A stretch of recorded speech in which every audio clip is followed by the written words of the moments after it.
morning, everyone. How is everybody today? Today we will be working on a 2010 Chevy Malibu. What we're going to be doing on this guy today is going to be a four-wheel brake job, or front and rear, both sides, and a 26 to 28 point inspection. So that's going to include all the suspension, steering components, and any other miscellaneous items that often get overlooked. So I just started disassembly on this guy, and right off the bat I find this on the driver's side rear. Now the customer was referred to me by somebody else, and wanted to see about getting their brakes done, and so this is what I found. And again, this is on the driver's side or left side rear. So I do believe that I'm going to be cracking into this guy first, and just seeing what all kind of damage we have here. Okay, so to be able to remove the rear brake caliper, this right here is going to be your caliper bracket, and that assembly bolts to the rear of the vehicle. There's one of the bolts right there. This guy right here is your actual caliper and slide pin bolt right here. So this, taking this bolt off and this bolt off right here, this is going to be how you would actually remove the caliper itself. You will need something to kind of pry it loose a little bit to be able to slide it off. But underneath that, that's where your outside brake pad and your inside brake pad. You may not be able to see it at the moment. That's where they reside, inside this bracket on these clips right here. So this fairly easy assembly to remove. One thing to note about this type of rear brake caliper setup, it is going to be twist pin or twist piston, and that's because the emergency brake, which is, this is the cable for it right here, is also part of the disc brake assembly, whereas different various makes and models of vehicle usually will have another set of brake shoes under this part of the rear rotor to serve as the emergency or parking brake. This particular setup, the caliper serves as both. Okay, so I've now removed the caliper by way of, like I said, removing the bolts from this pin right here. As you can see, it's designed to slide in and out. That allows for actuation and release of the actual brake caliper. Again, there are the brake pads right here. Still got just a little bit of debris from the some type of insulation and or packaging material that was probably picked up from being laying in the middle of the road. It's not necessarily uncommon to find stuff like that. Again, got a little bit more that's kind of still jammed and stuck in here. I'm going to have to do a little bit extra to be able to remove that. It's not going to be a big deal though. But however, the customer wants me to redo the brakes and what have you. I think there is still a little bit of life left in these. However, I will go ahead and replace them. Better to go ahead and do it now than actually do it when there's an actual problem at hand. Kind of going into the spot inspection or point inspection a little bit. The upper rear control arm bushing, it's not in horrible shape, but it is definitely beginning to show its age. It does kind of appear to be factory, so I don't believe that that's probably ever been attended to. The springs, the spring isolators, rear suspension spring, bumper. Other than just you know, a little bit of road grime and normal wear, tear, age, and everything, that all looks good. Shocks, I don't see any oil leakage or anything of that nature, so everything is looking good there. However, going back to the brake caliper, if you look here, you can again, like I said before, see the cable here that it supplies for the emergency brake. This type of piston, actually has to be twisted and forced down. It's actually on a corkscrew that's on the inside of the caliper. And like I said, that's the portion of it that supplies the emergency brake. There's the spring assembly and everything that controls all that guy.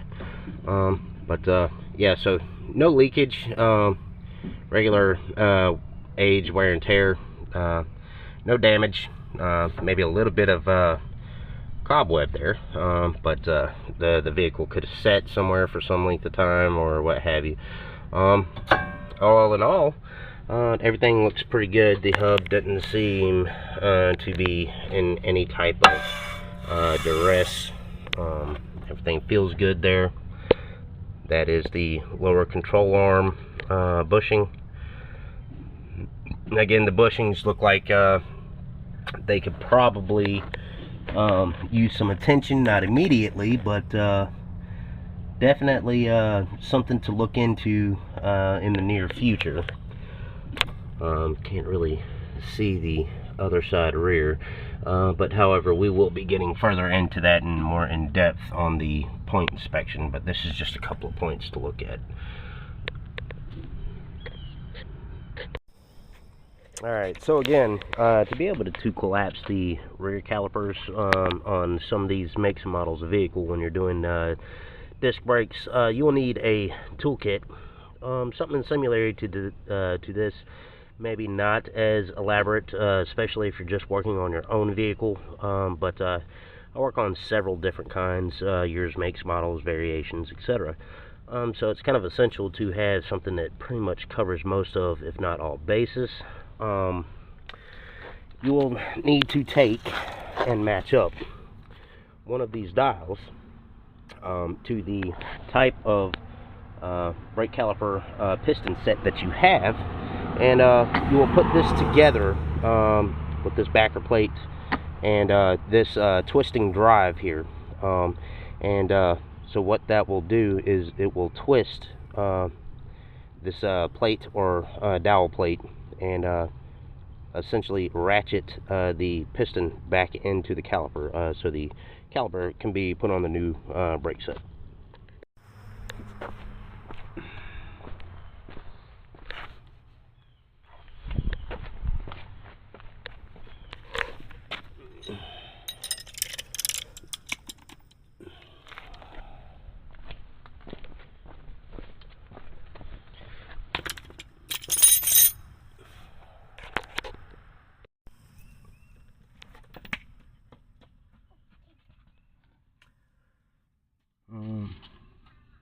Suspension shaft looks pretty good. The isolating boot, well, that looks pretty good. Nothing too much in the way of extra rust or anything like that. There is a bushing in there. I can't really see it. Well, no, I take that back. There's no bushing in there. However, there is a bushing here. Can't really see it very well on camera. However, looks like it's undergoing normal age, wear and tear. Doesn't look like it needs any kind of immediate attention.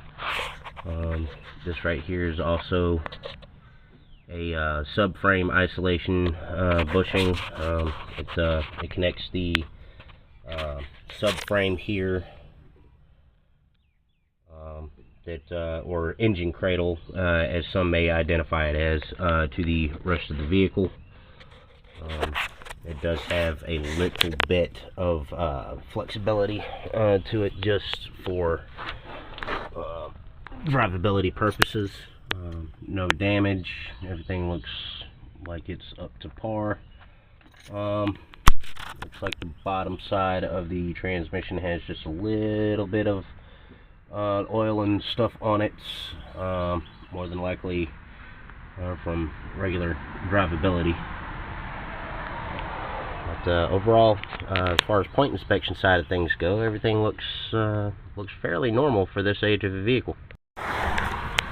Okay, so I just got the front left caliper off. Looking at everything, generally everything looks pretty good, except for what I have found right here. The dust boot for the front left caliper is torn. I've never seen a case where you can replace just this boot. Typically what I've had to do in the past is replace the whole caliper. It's not in any immediate danger. There's no fluid leakage or anything like that. Where you see that it's wet is where I took some brake clean and cleaned the surfaces so I could get a better look.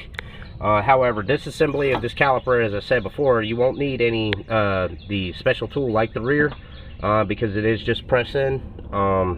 The caliper piston here is just a press in. There's no twisting or anything needed there. However, a flat plate style, or you could use a C-clamp, but I would suggest getting a tool that sits down in here and is able to spread and press this piston back in. However, just like the rear, you do have your pins here, you know, that the caliper uses to slide back and forth. This one, you know, is kind of stiff. Looks like it does definitely need to be greased. However, again, just like the rear, the brake pads weren't, I mean, they were getting close to being due, but not anything detrimental. So, you know, this looks more like just regular preventative maintenance rather than anything. It looks like there may have been just a tad bit of brake riding. That typically is a sign of just a tad bit of excess heat. Nothing major. You know, just regular signs that at one point in time or another it may have gotten just a little warm, probably from accidental brake riding, but nothing major to speak of there. So outside of this, everything else looks fairly well, but I will definitely be letting the customer know of this, that this will need to be attended to in the future. Alright, so as I mentioned earlier in the video, the cleaning, inspection, and re-lubing of the pins, you just take the rubber boot off right there, that as I mentioned before is on the caliper pins. You just take the rubber boot out with the pin, take it off the pin, clean any excess grease up, and kind of inspect it for any signs of extra wear, damage, or anything else like that. If everything checks out as good, then what you will do is get some silicone caliper grease, and use that to re-grease the pins. Reason being is because, one, it won't get sticky, won't solidify, and it is extremely, you know, it's resistant to extreme high heat in excess of 500+ degrees. Because your brake pad system, your braking system, it is a friction system, so of course with friction, you know, heat comes into play, especially if you're driving in stop and go traffic and using your brakes a lot. So definitely a good grease to use. Alright, have the new brake pads installed. Caliper is back on. Everything's been freshly greased. Again, I do want to take note of this caliper left side front. It did have a little bit of tear in the piston boot. Nothing that immediately needs to be taken care of, but will need probably service in the future.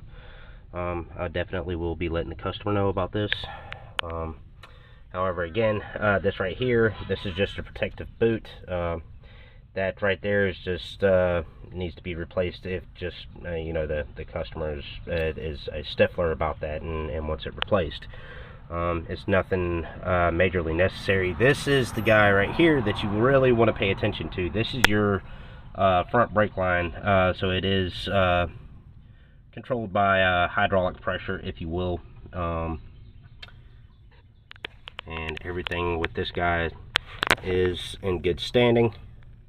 Again, this is the left side front. So with that being said, yeah, everything looks good for the most part. It looks like a regular wear and tear for a 2010 model vehicle. So everything is in fairly well good shape here. Alright, so we have continued on to the right hand side of this 2010 Malibu. I've already gotten the rear side done. Everything inspected, caliper pins greased, new brake pads are installed. I do want to notate that the upper control arm bushing on this one is in just a little bit worse condition. Still not something that is going to be endangering or anything, but definitely needs to be paid attention to at some point in time in the near future. Shock, everything looks okay. Probably wouldn't be a bad idea to go ahead and replace those when the control arms and things like that get attended to. Brake cable, or the brake line, excuse me, for the rear supply and service looks in good condition. Emergency brake cable, everything looks good. Spring isolators in good shape, springs in good shape. The interior bushing there, it appears to be in pretty good shape. So that's the lower control arm bushing. Looks like something with this knuckle may have been replaced at some point in time. I cannot attest to that, but no leakage. Things in good standing. So, with the exception of that control arm bushing that may need attention to. Now, one thing I did want to point out here, this is solely for documentational purposes. These pieces of hardware that hold the caliper to the caliper bracket here are supposed to be 14mm bolts. This upper bolt on this one is, of course, the proper size, proper bolt. However,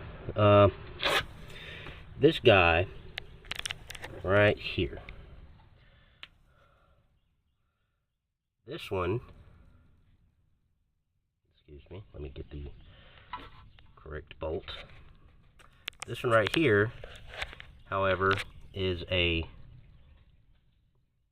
12mm. So this is not the correct bolt for this application. However, it does seem to work. However, I will be pointing this out to the customer. Of course, you know, hardware, things like that are also part of a point inspection to make sure nothing's stripped, damaged, or anything else. Also want to notate that there is possible some sort of an engine oil leak here. I can see it all over the lower fender well here, as well as on the CV axle boot. Looks like possible some engine oil leakage. That will be investigated further. And of course, we have the tie rod end here. It's a little bit stiffer than the other side. But it is rule of thumb, if you're going to change those, you know, the boot looks in good condition. However, this is a non-serviceable, meaning that there's no grease fitting in the top of it, so you cannot grease it. So Once it goes bad, it kind of goes bad, and there's not really much you can do about that.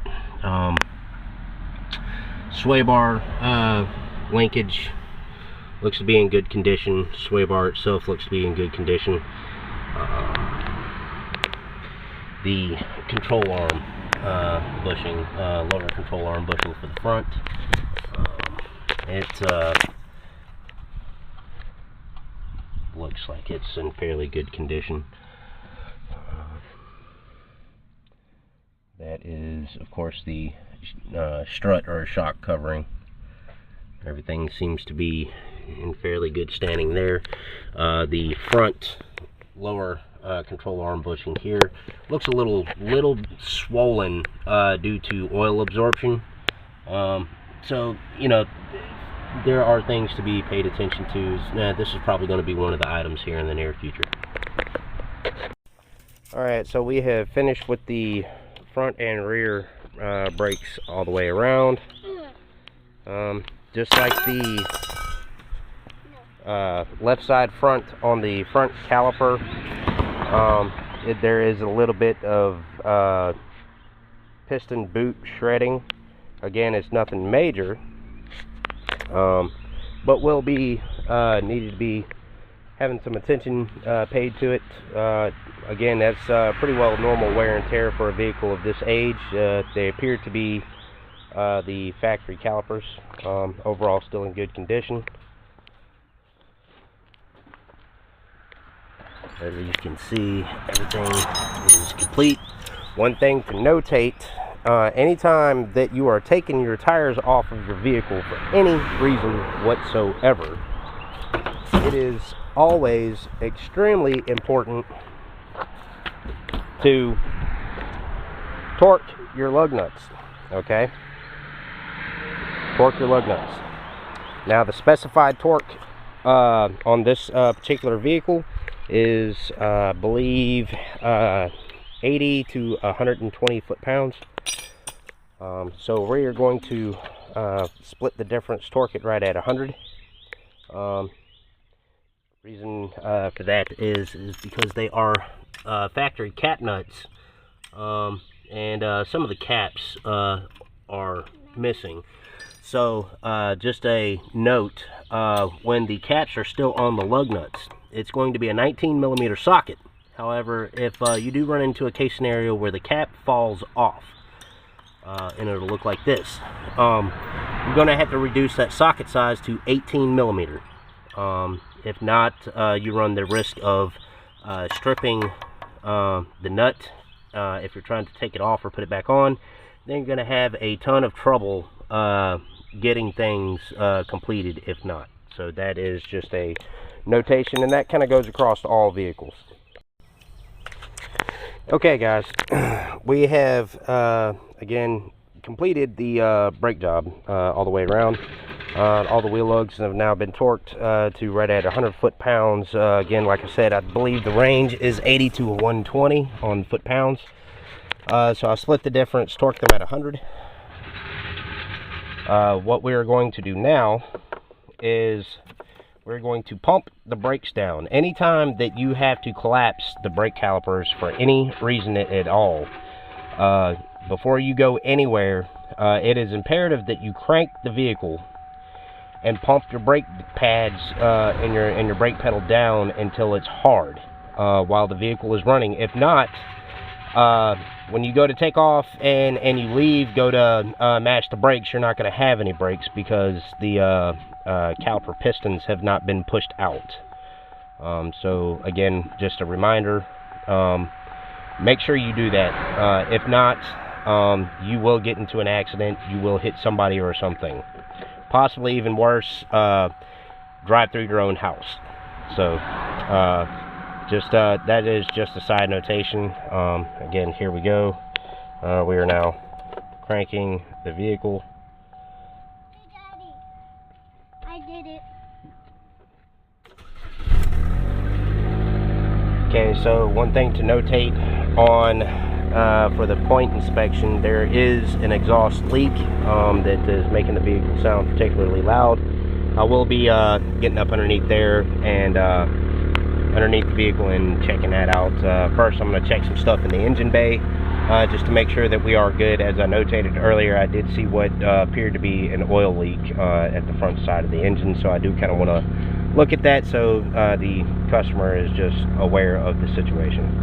But that is the brake pedal, and again, you just repetitively pump the brakes down until they start getting firm.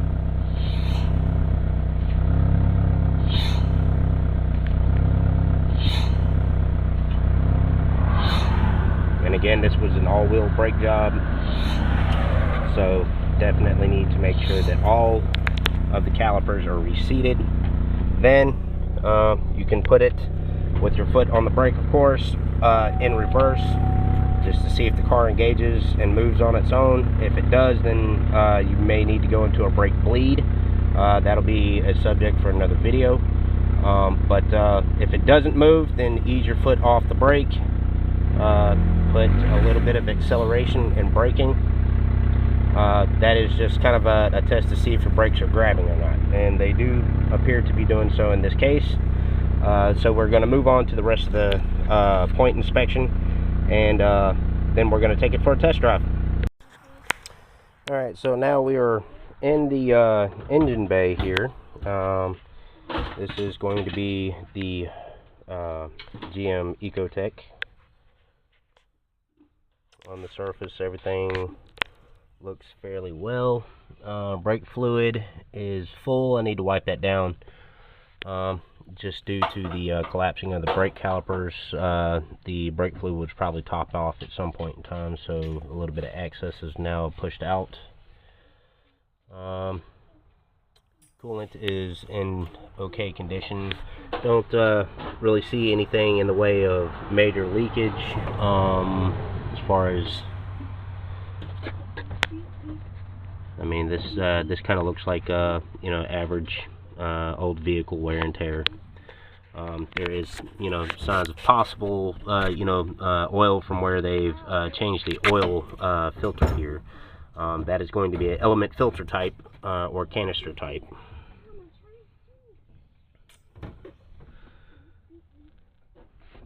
Everything. Okay, so I do want to make some notation. Kind of hard to see down in there.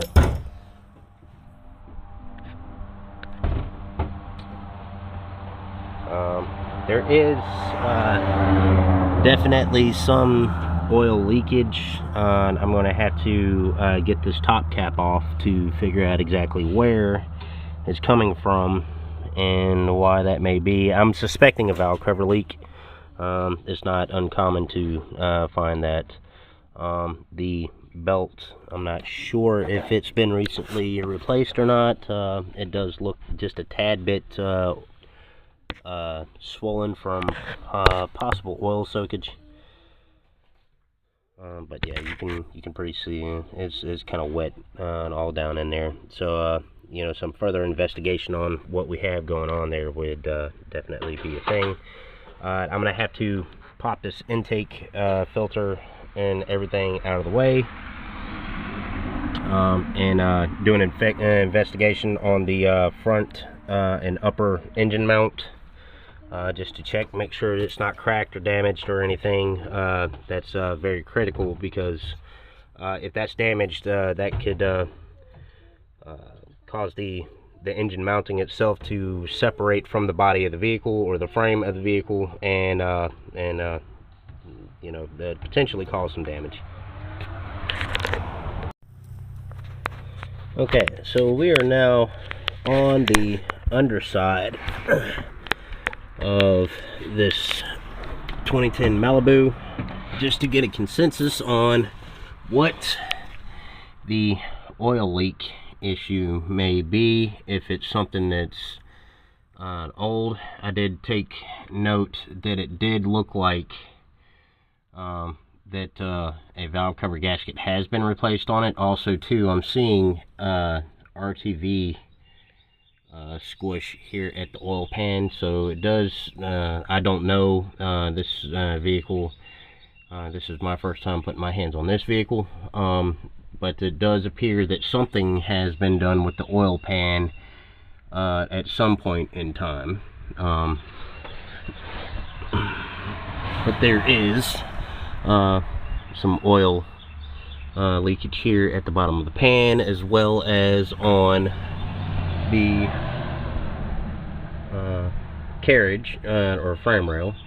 There's the steering rack right there that of course attaches to the tie rod end, as I described earlier. Majorly just wanting to see if I can get a bead on what the exhaust leak is also. There is the transaxle where the CV axle for the right side connects, and then right up in there, that is for your left side. There's your boots and CV axle connection. The boots and everything are in good shape, so that's always a plus. A lot of times you'll find that those will tear, and the grease that is in those boots will fling out everywhere, and then ultimately your CV knuckles tend to go out, and you have to replace those. Not really seeing anything that's popping out as far as in a direct exhaust leak, other than back here at the flex pipe. There's some discoloration in the middle of the flex pipe. Flex pipes can go bad. They are a flexible material, typically made out of stainless steel, and the outside here is just a protectant wire braiding of sorts. The pipe is actually on the inside of that, and it can crack. Typically the telltale signs is you'll see sitting on the outside of the protectant here. I'm not seeing that right off. I'm not seeing anything particularly in the way of any type of major exhaust sitting. Right here, that's going to be your downstream O2 sensor. Up there, if you can see, that's your exhaust manifold. This guy right here, that's just above the sensor here, that is going to be your catalytic converter. It's definitely still there. I can't really get a telltale. It looks as if, I'm not sure if it can be seen on the camera, but the discoloration right there at the end of the manifold, it looks like that gasket may be the source of the loud exhaust and the leakage there. So about the most you're going to get out of that is possible decrease in engine horsepower, torque, possibly maybe even affect the gas mileage a little bit. One like that, if it gets too bad, it could be a fire risk. These are things that I will definitely notate to the customer. There is your secondary catalytic converter right there, and then of course further downstream from that is your muffler. Carriage assembly and everything looks like it's in good shape. The lower control arm bushing right here, it appears to be oil soaked, so that will need some attention in the future. Here is the front lower control arm bushing, again the same, it's kind of oil soaked. So yeah, some just general TLC is what it's looking like on this particular vehicle. Just some sprucing up right here. If I can get the camera to cooperate, right here, that is the lower rear engine mount. it appears to be in good shape.